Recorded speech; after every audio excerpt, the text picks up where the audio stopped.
Okay, let's unpack this.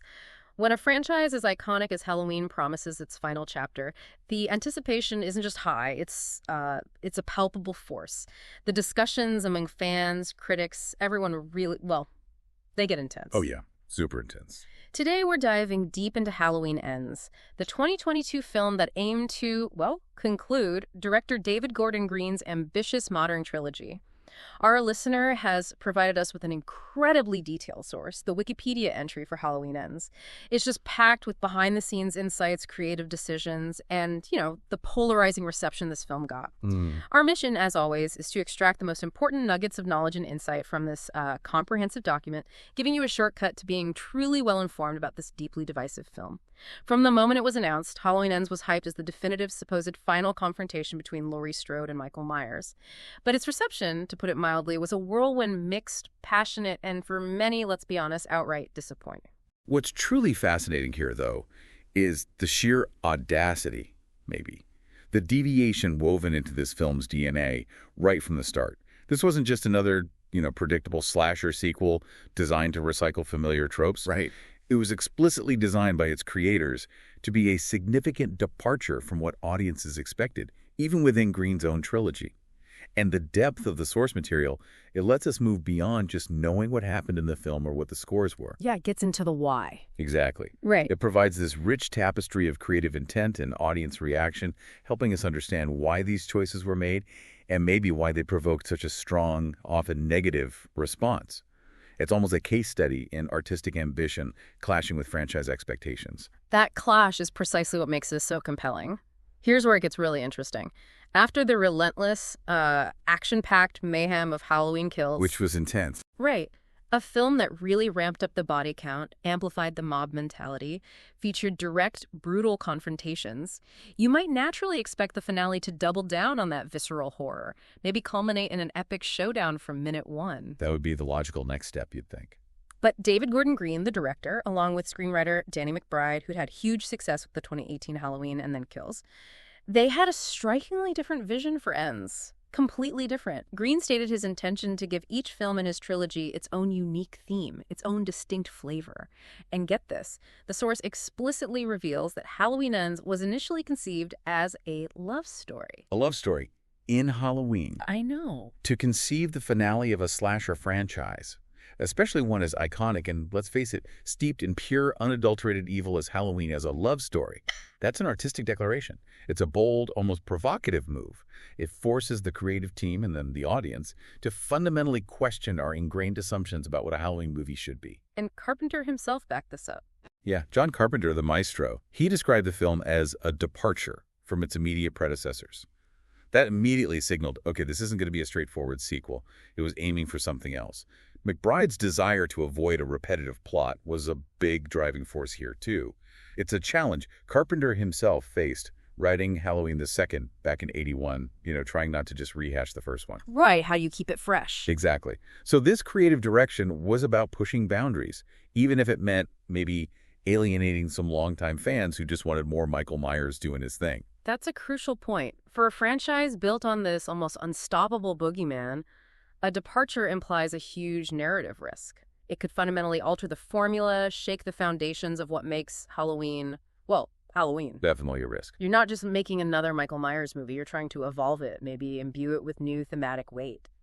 The source also tells us how this trilogy structure itself changed over time. Initially, Green and McBride planned to pitch just 2 films, right? Shot back to back. Yeah, building directly on the 2018 one.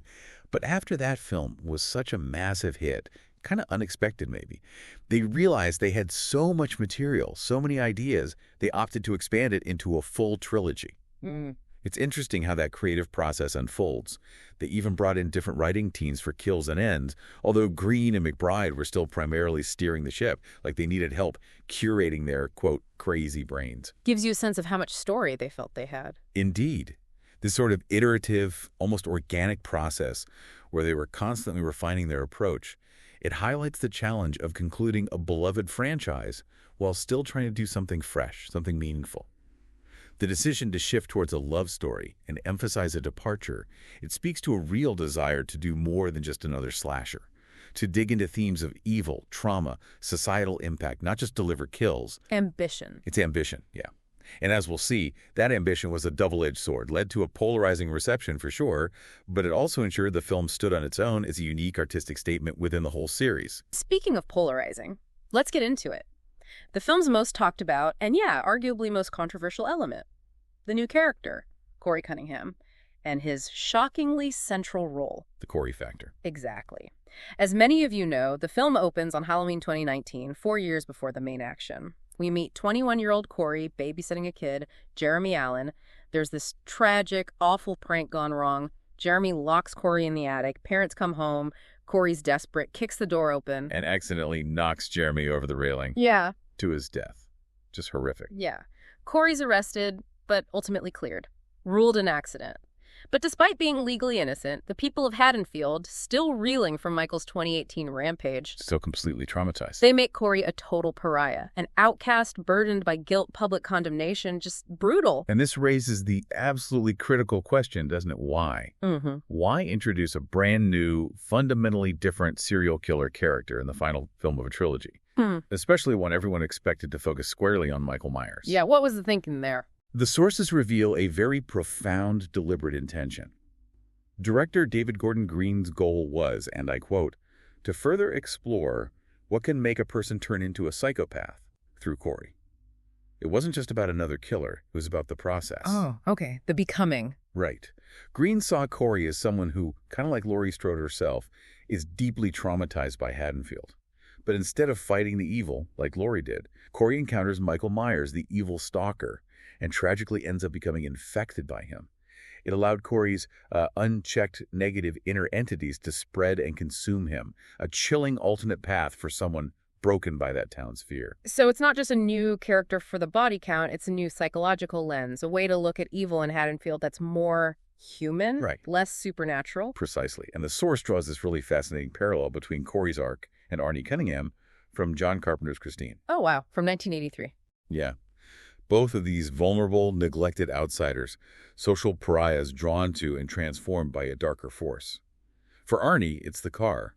For Corey, it's the sort of insidious spirit of Michael Myers. It suggests this cyclical nature of evil preying on the isolated, making them agents of its spread. It reframes evil less as just Michael, the singular boogeyman, and more as a kind of societal contagion, which is a really insidious idea. That is creepy.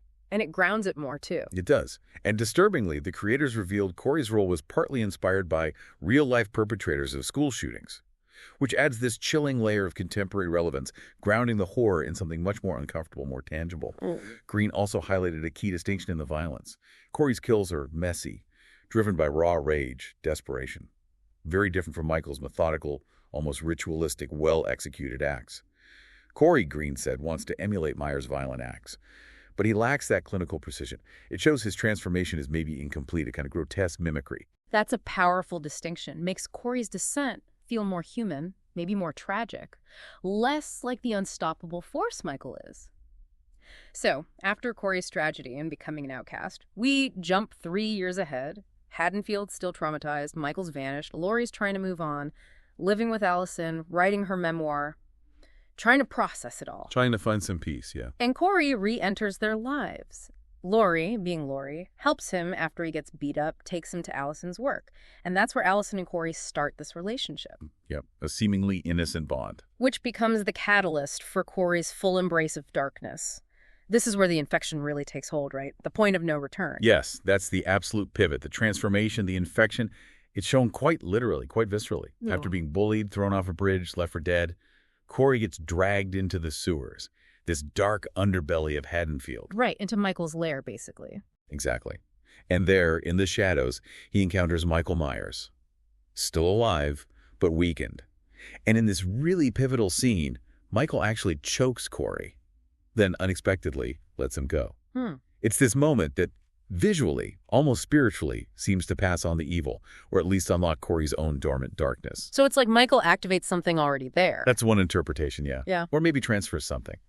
Either way, from that point, Corey descends fast. He brutally kills a homeless man who threatens him, his first deliberate murder. Later, fueled by revenge, he lures Allison's abusive ex-boyfriend to Michael to be killed. acting as this grotesque accomplice. Wow. And Corey's rampage escalates, murdering the bullies who tormented him, one of whom accidentally kills Corey's stepfather during the struggle. Then he kills his own manipulative mother and a local radio DJ who taunted him. It's a full spiral. Completely. And it deepens those core Halloween themes. The lingering trauma in Haddonfield doesn't just fade, it ferments. It can manifest in new ways or be passed on like a dark inheritance. The film really suggests Michael is less a person and more a representation of evil itself, a malignant force that can infect others. Makes the horror feel way more pervasive, more insidious. It's a really bold choice, moving away from just him as a singular force and making it this almost viral horror, which brings us to the behind-the-scenes stuff, the writing, the influences that shaped this unique and, divisive identity. You mentioned the 4-year time jump. Takes place 4 years after Kills, not the same night like some rumors said. Right, important clarification. And interestingly, it subtly incorporates elements of the pandemic, reflecting the real-world events that delayed it, adding this quiet layer of societal anxiety and isolation to Haddonfield's trauma. A subtle touch, yeah. And Jamie Lee Curtis, before release, she made that provocative comment, claimed the film would be shocking and make people very angry. She wasn't wrong. In hindsight, that aligns perfectly, doesn't it? Almost prophetic. It absolutely does, like a preemptive warning to the fan base.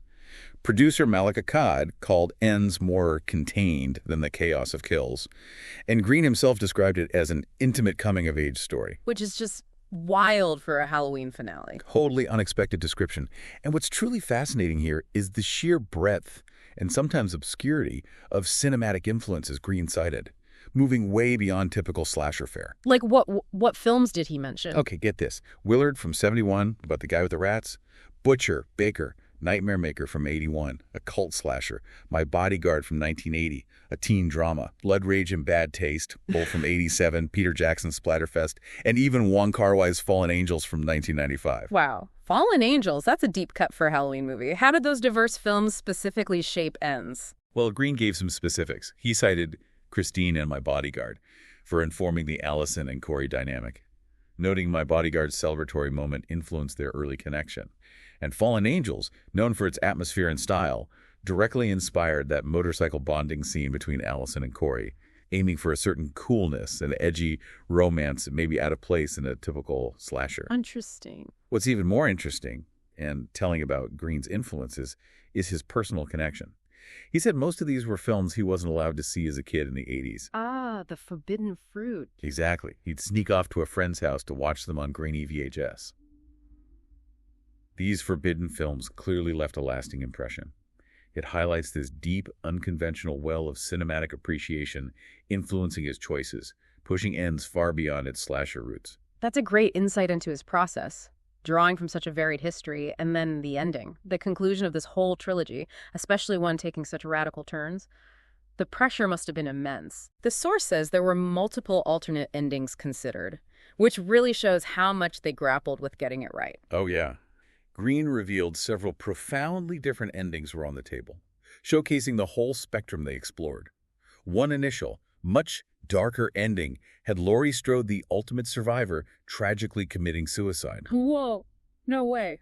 Imagine that, a bleak, almost nihilistic end for her. It would have totally redefined her legacy. That would have been. Yeah, controversial doesn't cover it. Then another dark version had Corey Cunningham surviving, getting away with his murders and convincing Allison to join him. Like a twisted natural-born killer's-style escape. Okay, that's dark too. Changes Allison completely. Totally.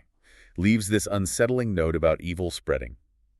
Other versions explored Corey realizing his errors or even becoming Michael's definitive successor for future films, basically leaving the door wide open. So they really went through a lot of possibilities. Yeah. From deeply tragic to leaving the door open for more. Why did they ultimately land on the ending we got? The one where Michael is, seemingly finally gone, shredded. Green ultimately chose the ending we saw because he wanted, in his words, a more satisfactory, optimistic, hopeful conclusion. After all the bleakness. Yeah, he felt it was necessary to compensate for Laurie's trauma and the really bleak, unresolved ending of Halloween Kills.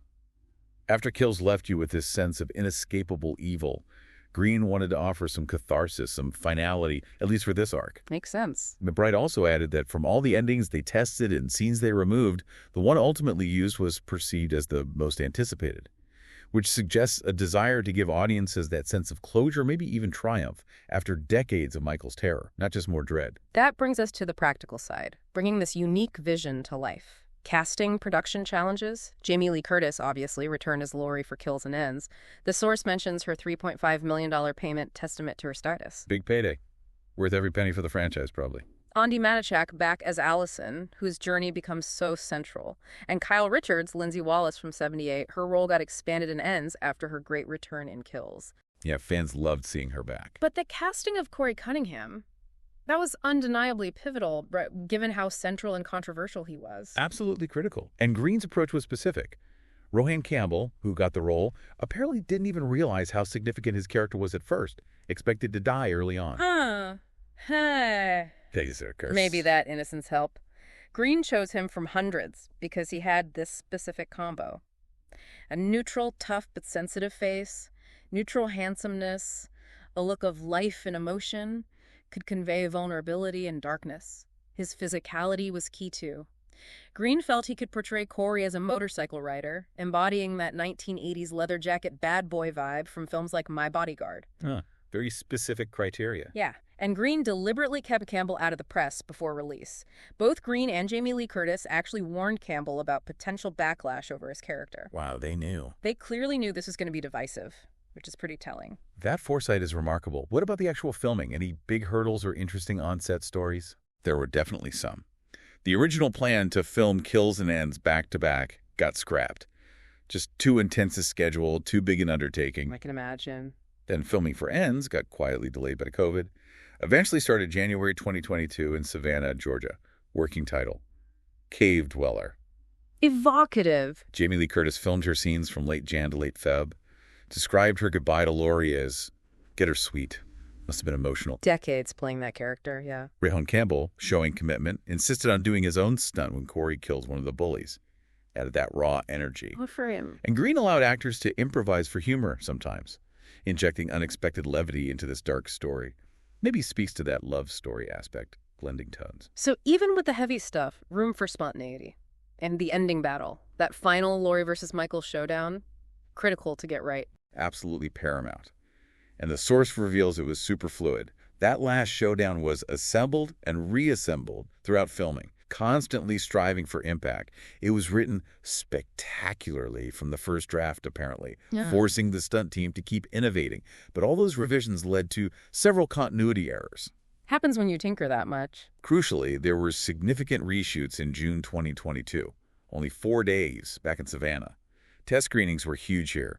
They led directly to discarding the original final confrontation and ending. So the first versions didn't land? Apparently not. The now iconic procession sequence, Michael's corpse paraded through town, dumped in the industrial shredder. Yeah, that shredder scene. That was a late addition, a last-minute idea shot around August 2022, just months before release. No way. That feels so definitive now. Right.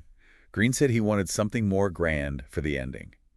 Shifting from Kills' super noisy and aggressive end to something more modest and intimate, returning to the series' simple dramatic roots, but still giving Michael that visceral definitive end. Fascinating. That iconic scene was almost an afterthought. Speaks to that refinement process. Any final post-production touches worth noting? Yeah, a few key things. Jason Blum confirmed Ends would be Blumhouse's last Halloween film. A big deal, closing their chapter. Right. End of an era for them. John Carpenter reiterated his departure description. Nick Castle, the original Michael from 78, came back to do ADR for Michael's breathing. Nice touch, connecting back. A subtle but cool detail for fans. And a fun Easter egg. The opening titles are blue. A clear visual nod to Halloween the 3rd, Season of the Witch. Ah, the other big departure. Exactly. The one with no Michael Myers. It subtly prepares you for a non-traditional Halloween. And the score, powerful collaboration between John Carpenter, Cody Carpenter, and Daniel Davies. Original themes plus new electronic stuff. They even released 2 tracks early, The Junkyard and The Procession, hinting at the vibe. So what does all this mean for its reception? The release strategy was a gamble, right? The simultaneous streaming thing. How did that play out? It was a big gamble, yeah. A direct response to the changing industry landscape post-pandemic. And it clearly played a significant, complicated role. The film premiered at Beyond Fest, October 11th, 2022. Nice timing, with Jamie Lee Curtis getting her Walk of Fame star. Good synergy there. Theatrical release, October 14th, wide, 3,901 theaters. But here's the kicker. It also started streaming simultaneously on paid tiers of Peacock for 60 days, day and date. That simultaneous release had a really clear, complex impact. Financially, viewership. It's a fascinating case study. Ends grossed $105.4 million worldwide.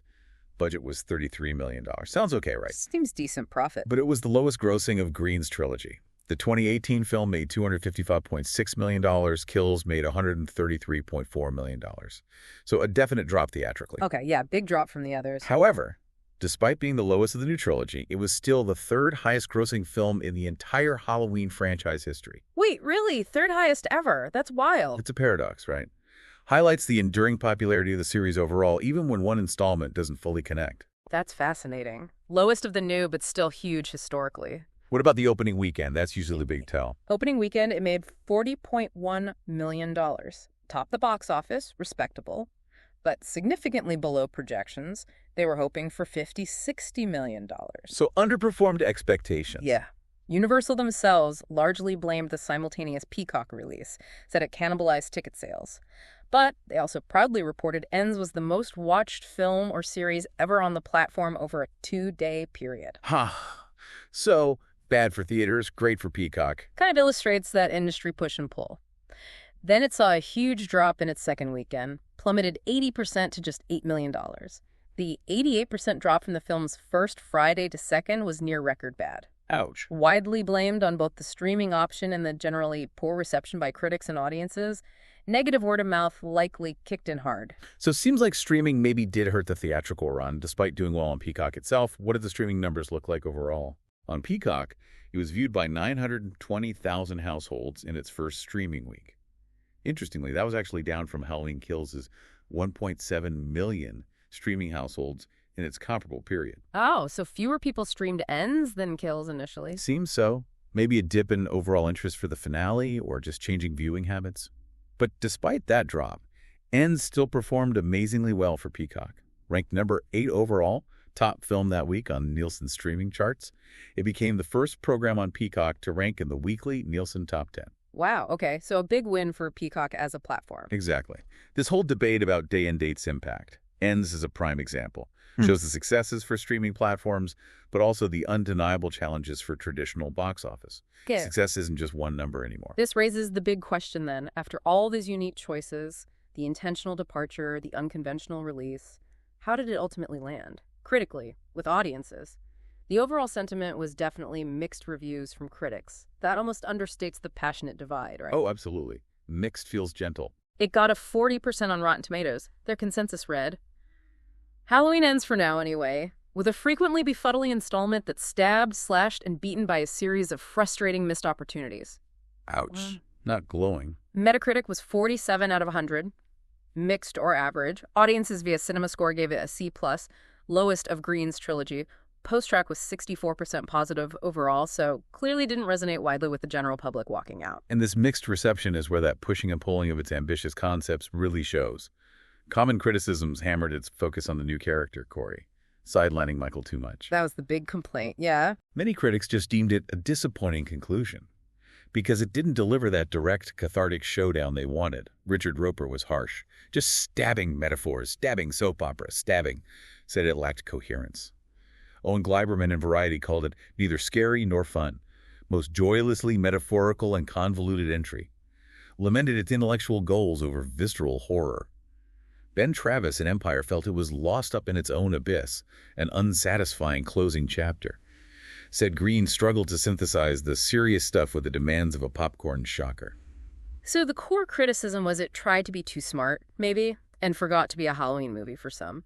That's a fair summary of that viewpoint, yeah.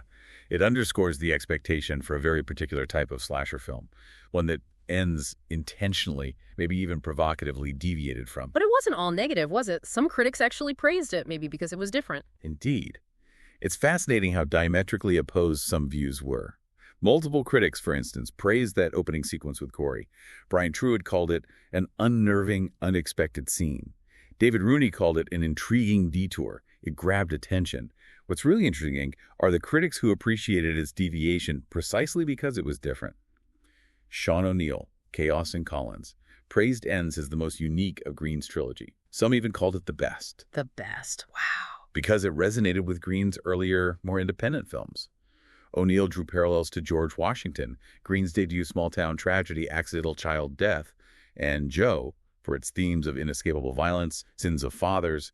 Even Corey's romance with Allison recalled Green's indie drama, All the Real Girls. So for some, its strength was actually its connection to Green's specific artistic voice, not just being a slasher. Exactly. For those critics, the controversial departure was a strength, not a failing. The New York Times called it less frantic and more intimate than its predecessor, one that unfolds with a mourning finality. Captured that somber tone. Time Out called it a pleasant surprise. Kyle Smith praised Jamie Lee Curtis's performance, found the film largely gripping, highlighted the character focus. These positive views show it did resonate with those open to its experimental nature. Brian Tallarico maybe put it best, identifying that core conflict. He said Green had a truly ambitious film idea about evil and how violent loners can be created. Yeah. But they also had to make a Halloween movie. It's the two concepts pushing and pulling against each other that tear this movie apart. That perfectly encapsulates it. The internal conflict reflected in the reception, and then there's the red letter media review. That became a whole thing, didn't it? Yes, that's a crucial data point. Yeah. They famously, vociferously panned Halloween Kills, hated it. Right. But for Ends, Mike Stoklosa and Jay Bauman had this surprisingly positive take. Praised its subversive storytelling and themes of evil affecting the characters of Haddonfield. Complete turnaround. Almost against their own expectations. Jay Bauman even predicted Ends would gain a cult following in the same vein as Halloween the Third, Season of the Witch. Whoa. Comparing it to Halloween the Third? That's significant. Hugely significant, because Third was also that massive departure. No Michael. Widely disliked at first. Then got a cult following years later for its uniqueness, its daring. It suggests Ends' choices, divisive now, might be appreciated more later, especially by those who value bold thematic horror. A potential future cult classic, maybe? Possibly. And despite the mixed reviews, it still ranked #2 on the Hollywood Reporter's list of best slasher movies of the decade. Got award nominations, too, for the score, for Jamie Lee Curtis. So, not universally dismissed. So what does this all mean for the future? The title, Halloween Ends, promises finality. But horror franchises, they don't stay dead, do they? Rarely. Ends is often just a suggestion, isn't it? A pause, maybe a new beginning. Does Halloween Ends truly mean the end, or is the door always open? Looking at the context, it highlights that cyclical nature of evil and of horror franchises.